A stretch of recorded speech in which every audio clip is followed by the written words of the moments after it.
Parlons maintenant de l'observation du scrutin du 20 décembre prochain. Qui, pour observer le scrutin, c'est vrai que l'un des baromètres de cette élection, et on l'a vu sur les différents réseaux et les plateformes d'intervention, c'est que beaucoup ont dit que les instances internationales ont refusé d'envoyer des observateurs, mais Rodrigo finish, la CEDEAO en envoie, l'Union européenne en envoie, les États-Unis en envoient, le Conseil de l'Entente en envoie, et les observateurs, l'Union africaine et les observateurs nationaux.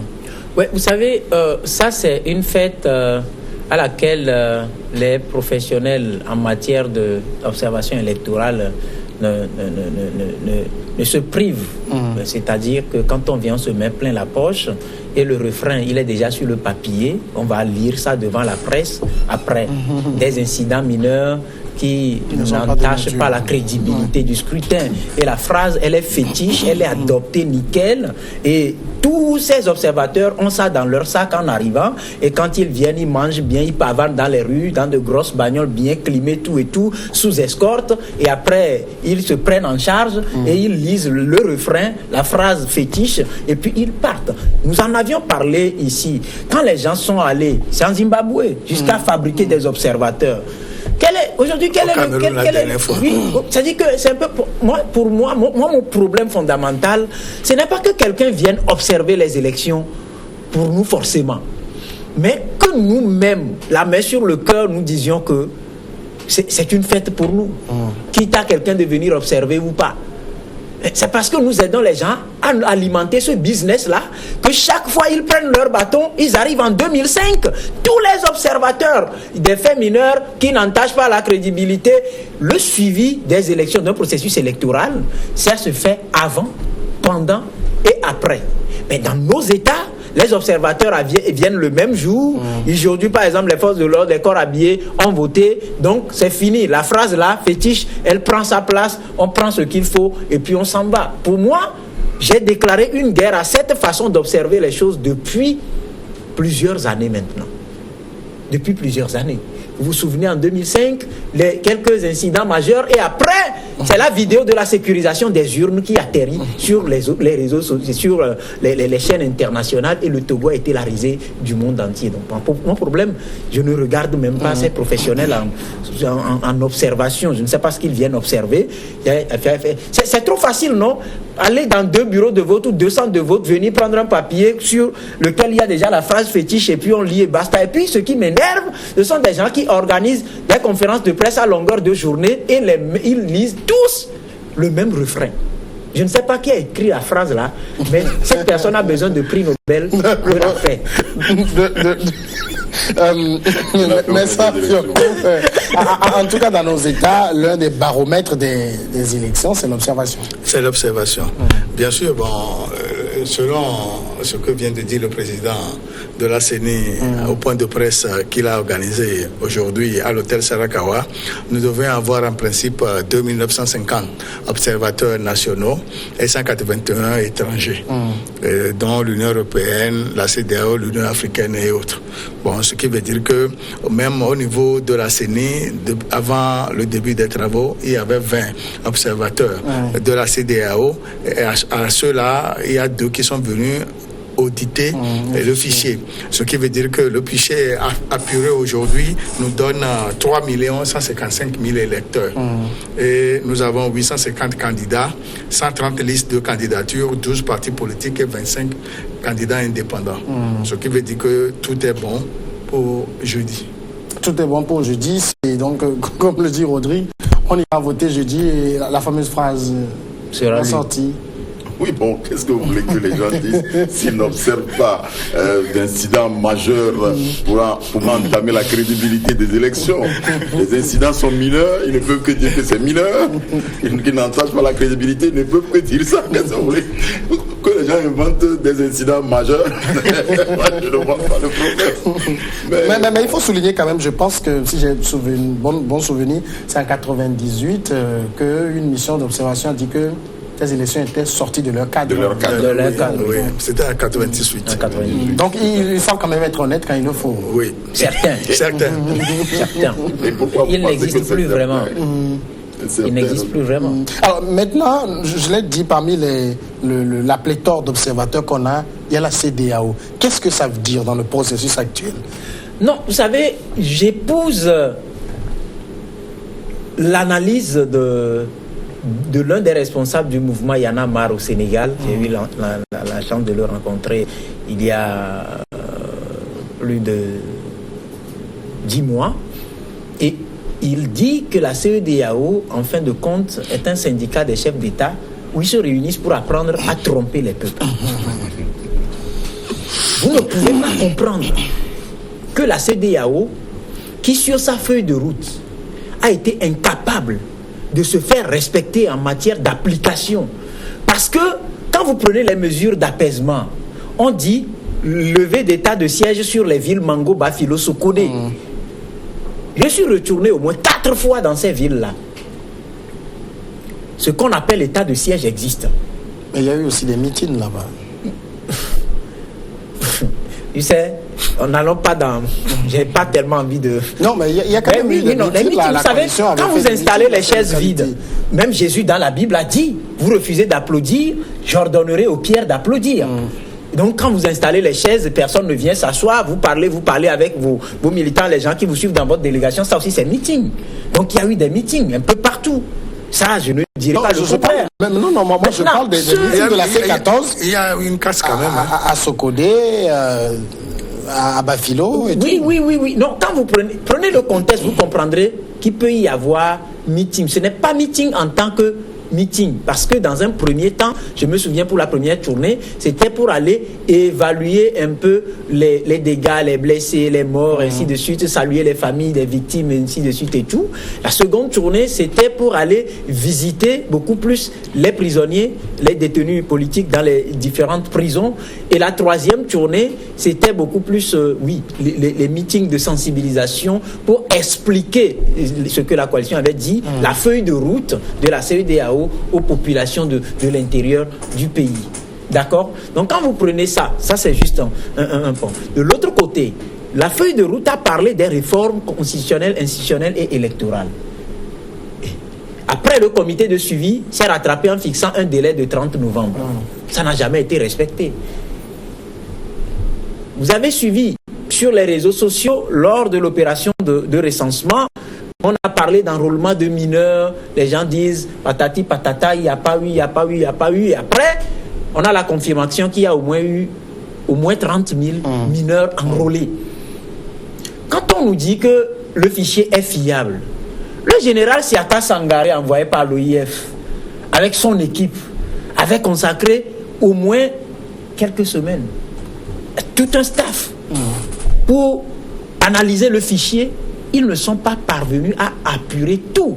Et à l'époque, il n'y avait pas eu mot d'ordre de boycott de l'opération de recensement. Donc les recensements se sont déroulés normalement.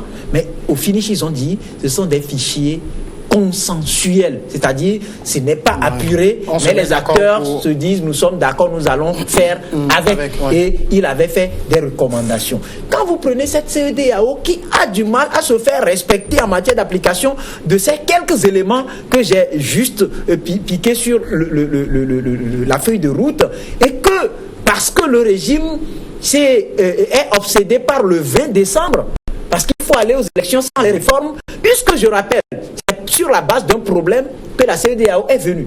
La CEDEAO n'a pas pu régler le problème, mais est en train d'observer un processus électoral que l'un des protagonistes rejette. C'est quelle façon de faciliter une crise? D'accord.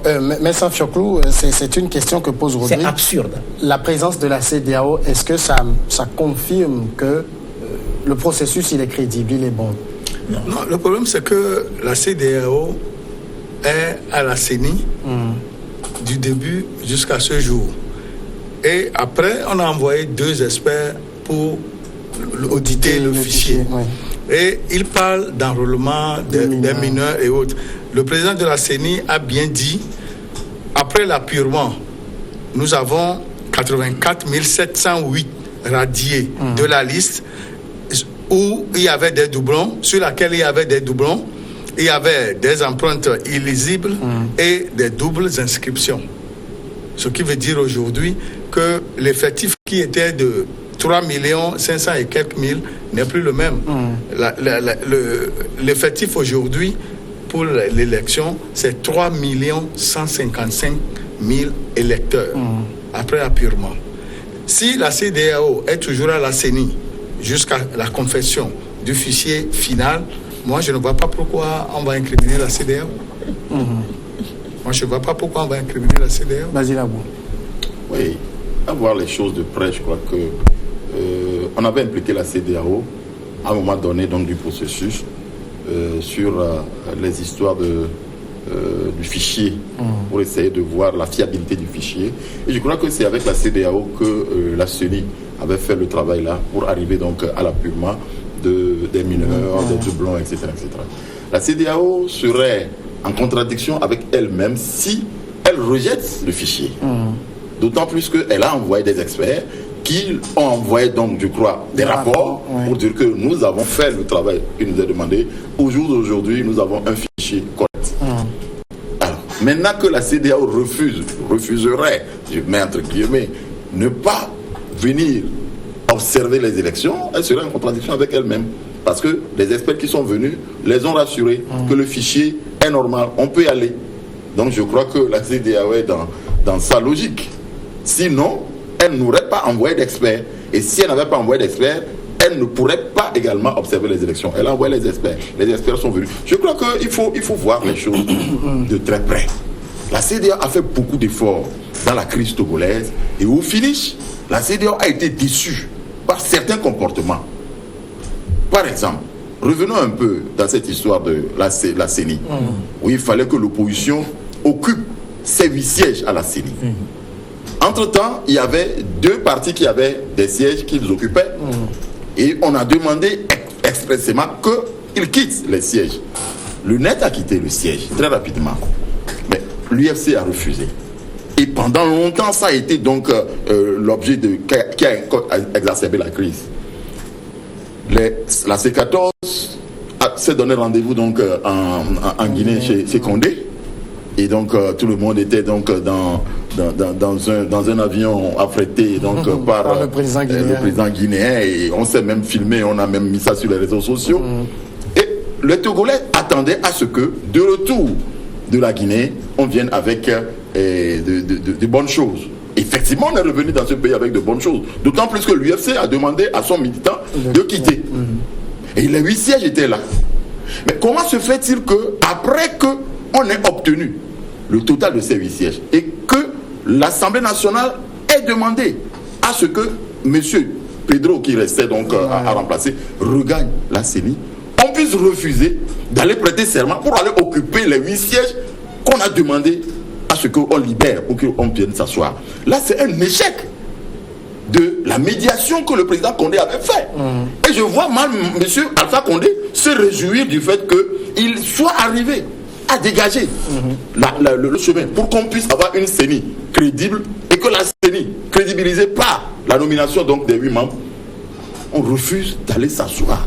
Et je crois que ça a été la goutte d'eau qui a fait déborder le vase, d'autant plus qu'on se rappelle que même lorsque récemment on est allé à Accra, mais le président ghanéen a soulevé ce problème pour dire clairement que c'est à ce niveau-là que l'opposition, la C14, a péché.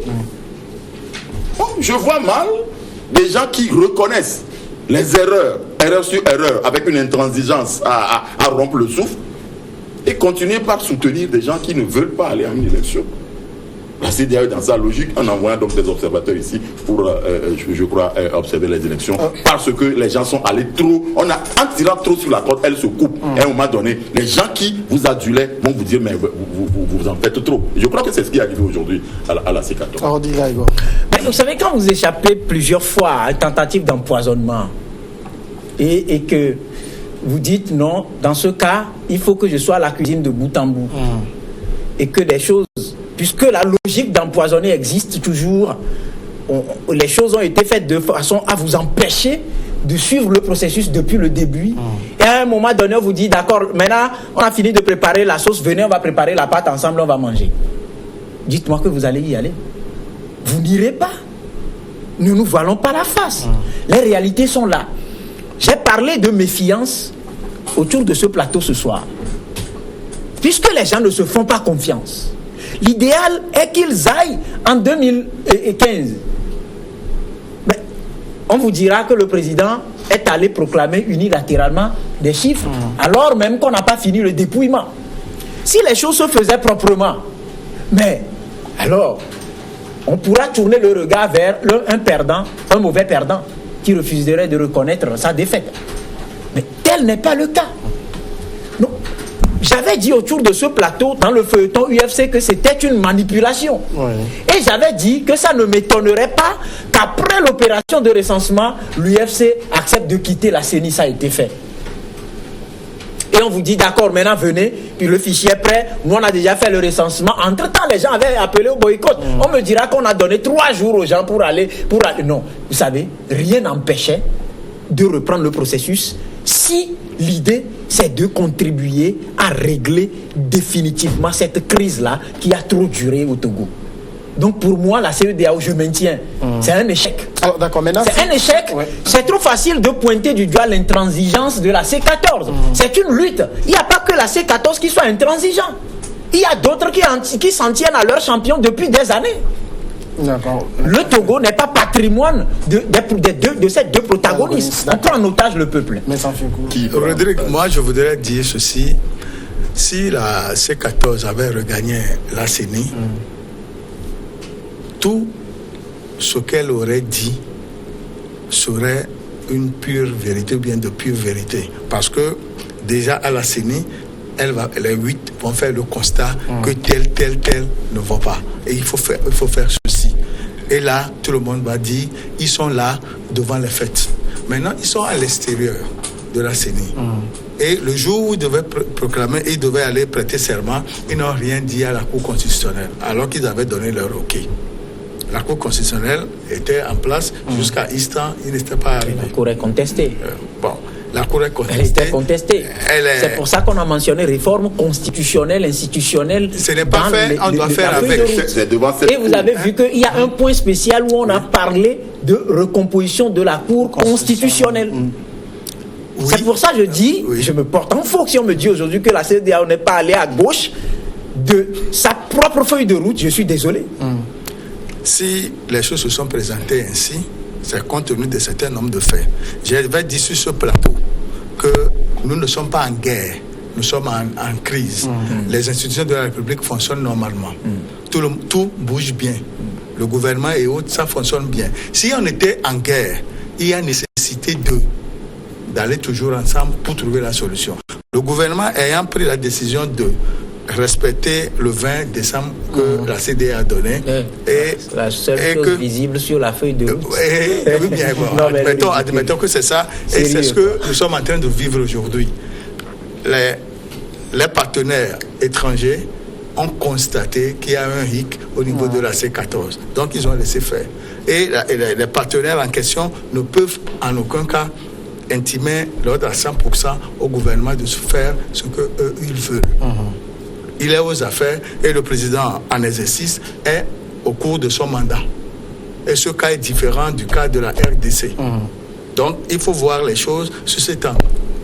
Et puis, il faut même ajouter cette affaire de recomposition de la Cour constitutionnelle dont on est en train de parler. La Cour constitutionnelle est composée d'une certaine façon. Il y a l'Assemblée nationale qui élit un certain nombre. Et au lieu que nous ayons donc pas le Sénat, c'est toujours l'Assemblée nationale. Alors que cette Assemblée nationale même pose problème depuis longtemps. D'abord, elle est hors mandat.